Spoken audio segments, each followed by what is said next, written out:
validating your insecurities and supposed successes with other people's failures or shortcomings.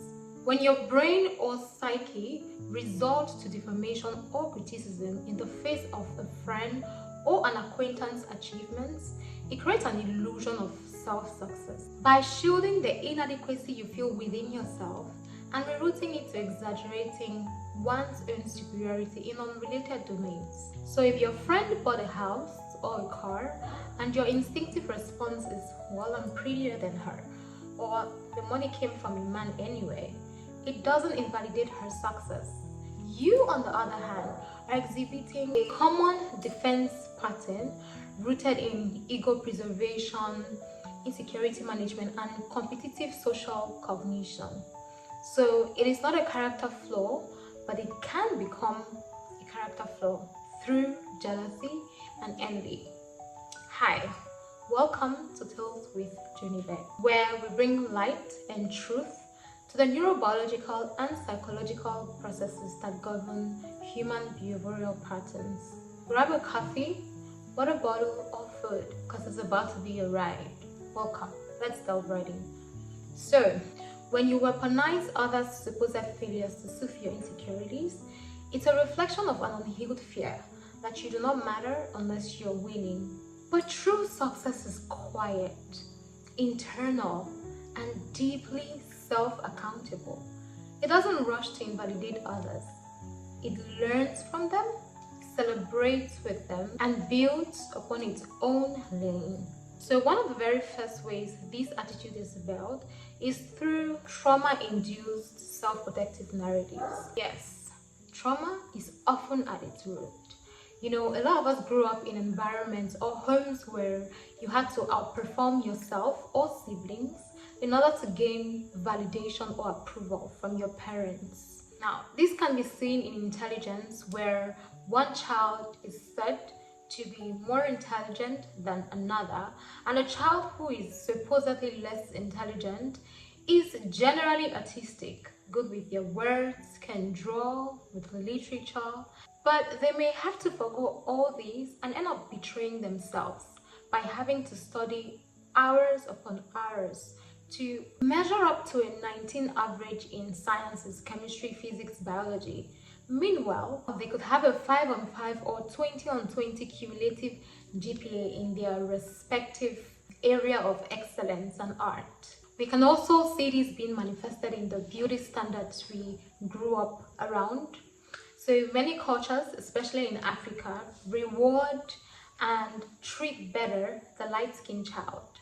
Meanwhile, the dark skins are almost neglected and no proper care or attention is given to them. With the lighter skinned child, they are being taken better care of, they have better lotions, but the dark skinned child, if they have a wound or something of that sort, the parents or the family around them is going to be dismissive and say, well, you're dark skinned, the marks are going to go away.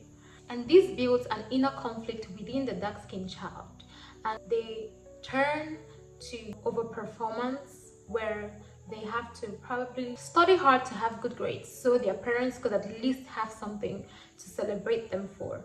Or other things, you can see this translate into other aspects of their lives, and most of the times it results to overperformance or a longing for attention. It's all encompassing. In my case, my younger brother was much more intelligent and had more physical strength. I mean, he's a man, I'm a lady. I do not even know why this physical strength thing was, up for debate, but it was. And to make matters worse, he was like my mom's only boy and last child, sort of like her miracle baby. So there was constant comparison and an emotional neglect that I felt, and it built up some really serious insecurities in those areas in me, and anger and resentment towards them. Thank God for healing and growth.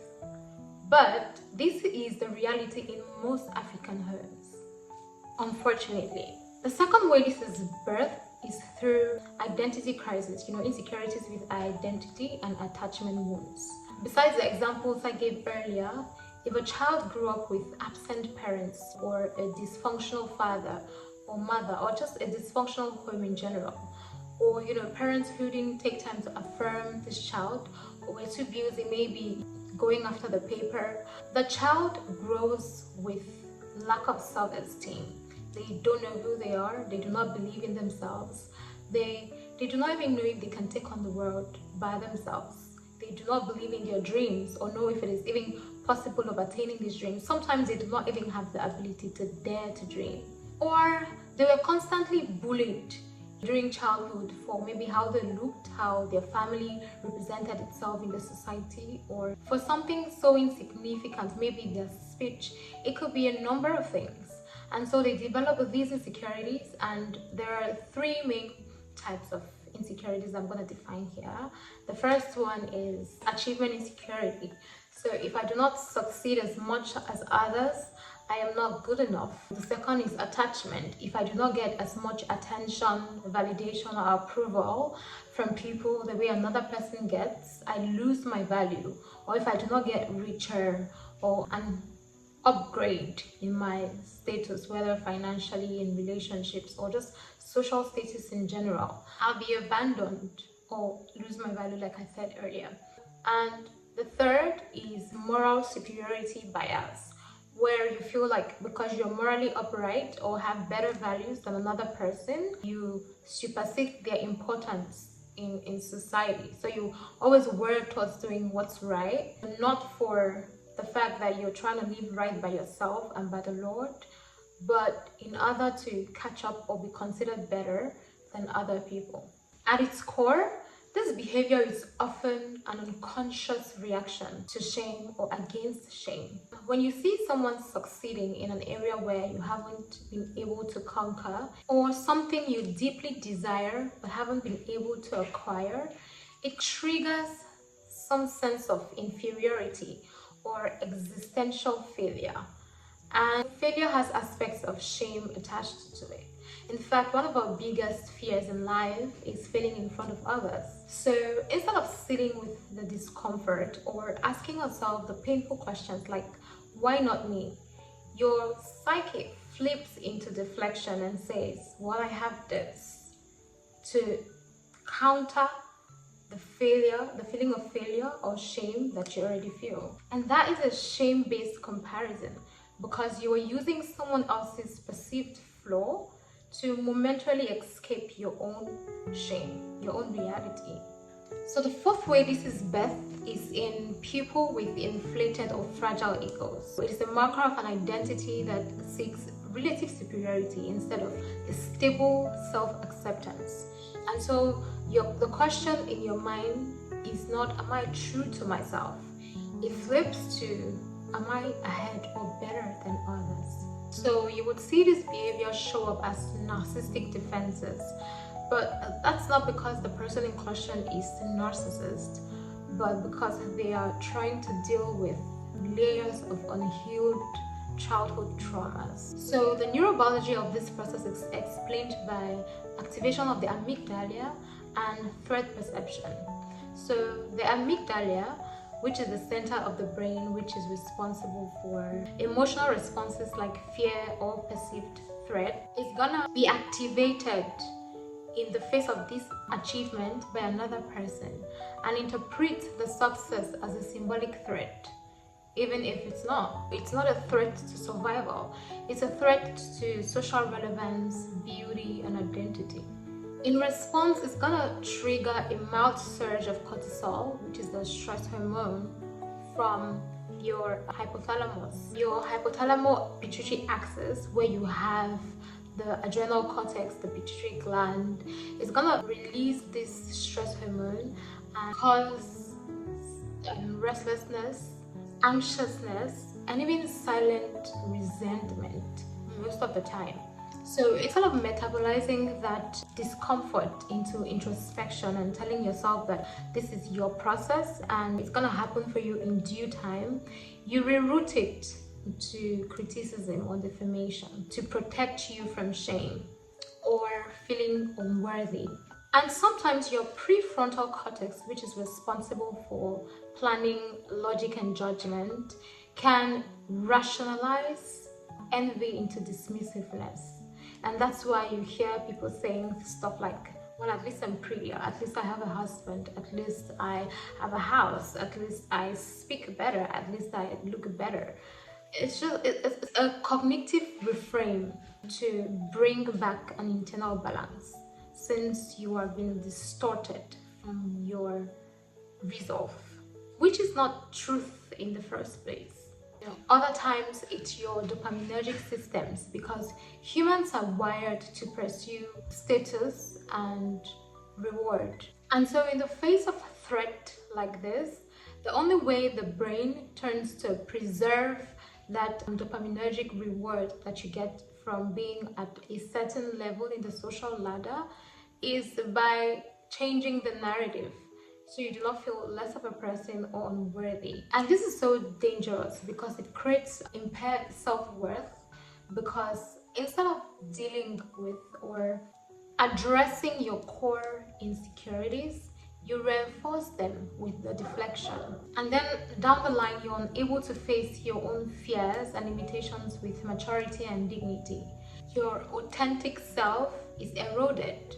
That internal compass that creates stability in the face of turbulence is lost, and you now start becoming dependent on fluctuating and unstable social mirrors. And soon enough you realize that, oh, you're jealous, you are emotionally disoriented, you can't make decisions for yourself, you are hoping to feel better in the face of another person's downfall.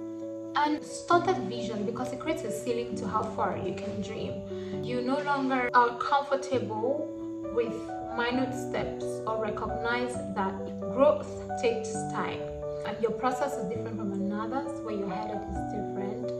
And subconsciously you begin to sabotage anything that looks like expansion, and you even sabotage friendships because you become performative, judgmental, and you are very picky with your relationships, or you lack the empathy that it requires a good relationship or friendship requires. You lack sympathy, you lack kindness, you are passive aggressive with your communication, or even the way you show up in these spaces, whether at work or in your friend group. There's just a lot of identity crisis that can be developed from these attitudes. And so it is important for us to know how to deal with them. The mind posture to have, which I'm going to talk about in a few minutes. I like to say that it's important to know these things and deal with them, because when your brain is wired to monitoring others, you lose your blueprint. You lose who you are. You are unable to fully access your emotions. You're not in touch with your emotions. You're not in touch with your reality. You have an illusion of who you are. It's almost as though you wake up every day with the intention of deluding yourself into a reality that is untrue. Into a reality that is untrue, rather. And you avoid the deep work of building yourself. And you may become successful. This is how you even see successful people who are miserable. Because after gaining the 1 million, onto the next, 100 million, onto the next, you're never self-sufficient or enough with your current state, whether it is beautiful. And I'm gonna make a video about being able to sit in your process and enjoy your little wins. I think I'll put that up here. I've already done a video about it, but let's get into knowing how to manage this attitude. So the very first way you can go about becoming better is through healing.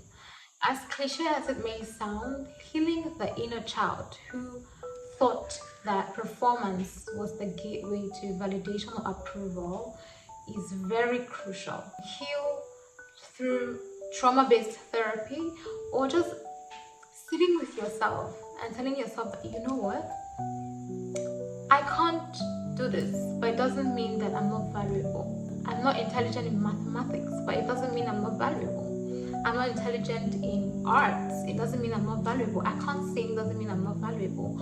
I'm not light skinned, doesn't mean I'm not valuable. I'm black, doesn't mean I'm not valuable. Shift from how do I compare to Am I aligned with purpose? Am I aligned with what is actually my destiny, what I'm meant to be doing in the earth? Is this who I really am? Is this what I want to show up as in the world? Rather than, okay, who's doing better at this makeup job, who's doing a better YouTube video, and don't get me wrong, there is some form of healthy comparison, but we all know when it has exceeded that and it's gone to the extreme. So you should be able to create a balance between me learning from someone's success, finding that as a point of comparison, like, okay, this is possible for me as well, and differentiating that from resentment or bitterness from a place of unhealed trauma. Another way is by practicing stillness. When you feel triggered by someone else's success, do not react. Sit with it, breathe. Let your mind know that you are safe, even if you're not winning. Don't deflect that emotion that you feel, the shame, the feeling of unworthiness or I'm lesser than, into, well, I have better. Allow yourself, speak to yourself actually. My purpose is unraveling in divine timing. My journey is unfolding. My pace is sacred. I am building depth before visibility. That teaches you to comfort yourself instead of project your pain outwardly, and celebrate others genuinely. Celebrate them out loud, even when it stings. It's not a weakness. It doesn't make you feel weak. It's a reminder to your heart and your brain that success is not exclusive. Abundance is not exclusive of you. Choose alignment. It doesn't mean you're shrinking when you celebrate another person. No. True confidence is rooted in finding alignment unapologetically or authentically with who you are, whether you are clapping, crawling, or quietly becoming. And for our parents, affirm uniqueness and not superiority. So instead of saying that you are smarter than your brother, say that I love how you think. You ask God questions. That affirms or validates without making love or praise a comparison or competition. You have to be emotionally present for all children, not just the high achievers or the easy ones. There's also the idea of easy children who don't disturb or are not very hyperactive. Regardless of their build, you have to ensure to be emotionally present and understand the beauty in their difference. Also celebrate growth, not just the outcome. So if one child gets an A and the other is lagging behind but improves, both deserve recognition. So you say to the child who is still improving that you study so hard to get these results. I'm proud of your progress. You study so hard to understand. I'm proud of your progress. It teaches intrinsic value, not just performance-based worth. And you'll have to learn to practice private praise. It is not hiding the achievements of one child from the other. It is just being emotionally intelligent. If you must say it, practice affirming individual children in private. They all have differences, and this affirmation that you're giving is specific to a particular child. Now, doing it in front of the other may create long-term resentment without you even knowing. So let's do better, parents. Let's do better. And the last thing I'd like to talk about for parents is normalizing different parts. Verbalize that success isn't linear. They are both different, and that's okay. That helps children grow into themselves. They have the ability to explore what they have in them rather than growing into their siblings' shadow. So if you're 10 years old, 20, 30, 40, 70, and you're watching this video, my take out is that do not allow yourself lose your emotional grit and discipline. People who are trapped in comparative validation often oscillate between overcompensation and burnout. It's inevitable. if this is who you are, and you realize that even after gaining validation from everyone, you're still not fulfilled, because that's not what you require, that's not what you need. Your resolve should be internal conviction and motivation. Looking to other people's successes should not be your source. So you're not a bad person, but do not allow competitive family systems, patriarchal cultures, or achievement-based systems where rewards were given only to the best to build this attitude of and result into bitterness and resentment for other people's growth. I hope you learned something, and I hope you chose to do the inner work and become a better version of yourself, because you can. Thank you so much, and see you in the next video.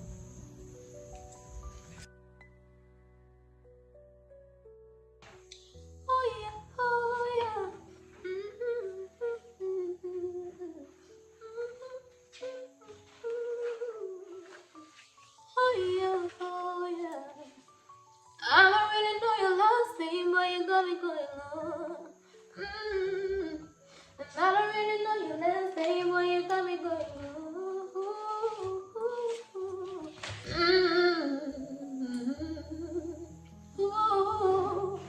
Nikita Kering has been.